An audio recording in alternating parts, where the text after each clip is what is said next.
মৌলভীবাজারের শ্রীমঙ্গল উপজেলার হরিণছড়া চা বাগানে সেপটিক ট্যাঙ্কে ঢুকে বিষক্রিয়ায় 4 জনের মৃত্যু হয়েছে।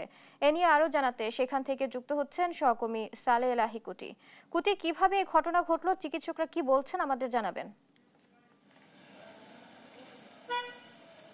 বুবলি, আপনি যেমনটি বলছিলেন, মৌলভীবাজারের শ্রীমঙ্গল উপজেলার প্রত্যন্ত অঞ্চল যেটা হরিণছড়া, সেই হরিণছড়ায় মধ্যরাত্রে একটি মোবাইল সেফটি ট্যাঙ্কে পড়ে যাওয়ার পর একজন করে যুবক নেমে এই মোবাইল ফোনটি উদ্ধার করার জন্য চেষ্টা করেন এবং এখানে বিষক্রিয়ায় আক্রান্ত হয়ে এক করে 4 জন এখানে নিহত হয়েছেন এবং নিহত হওয়ার পরে আরও একজন আহত হয়েছেন এবং আহতকে মুমূর্ষু অবস্থায় মৌলভীবাজার সদর হাসপাতালে নিয়ে আসার পরে তাকে উন্নত চিকিৎসার জন্য সিলেট উসমানী মেডিকেল কলেজ হাসপাতালে প্রেরণ করা হয়েছে।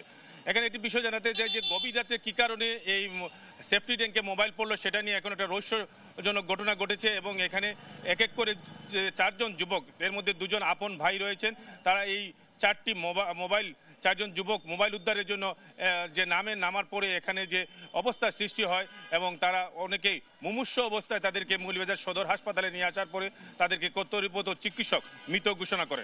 যেটুকু জানা গেছে যে এখানে যে বিষক্রিয়ায় আক্রান্ত হয়ে এই 4 জন যুবক মৃত্যুবরণ করেছেন এবং এখন পর্যন্ত যে জিনিসটি জানা গেছে যে এই মোবাইল ফোনে উদ্ধারে যে যুবকদের যে এই মর্মান্তিক দুর্ঘটনা, এই দুর্ঘটনায় এলাকায় শোকের ছায়া নেমে এসেছে এবং মৌলভীবাজার সদর হাসপাতালে এই 4টি মৃতদেহ নিয়ে আসা হয়েছে।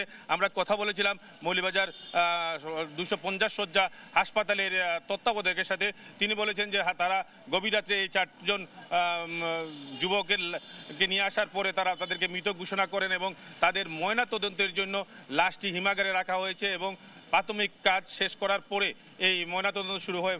ময়নাতদন্ত ছাড়া এই যে যুবকগুলা নিহত হয়েছেন তাদের মূল রহস্য যাচ্ছে না, কী কারণে তারা এই এক করে নামলেন এবং কি অবস্থায় তারা ছিলেন সেটা নিয়ে অনেকটাই একটা ধূম্রজাল সৃষ্টি হয়েছে।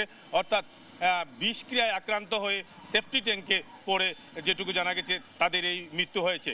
অর্থাৎ এই হরিণছড়া প্রত্যন্ত অঞ্চল এবং আবহাওয়া খারাপ থাকার কারণে এখানের সাথে যোগাযোগ করা যাচ্ছে না, যেটুকু করা যাচ্ছে এবং এখানে নেটওয়ার্কও নেই।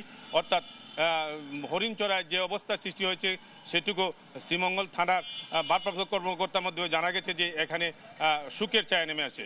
এই হচ্ছে মৌলভীবাজারের যে হরিণছড়ায় 4 যুবকের মৃত্যুর সর্বশেষ। কুটি, আপনাকে ধন্যবাদ।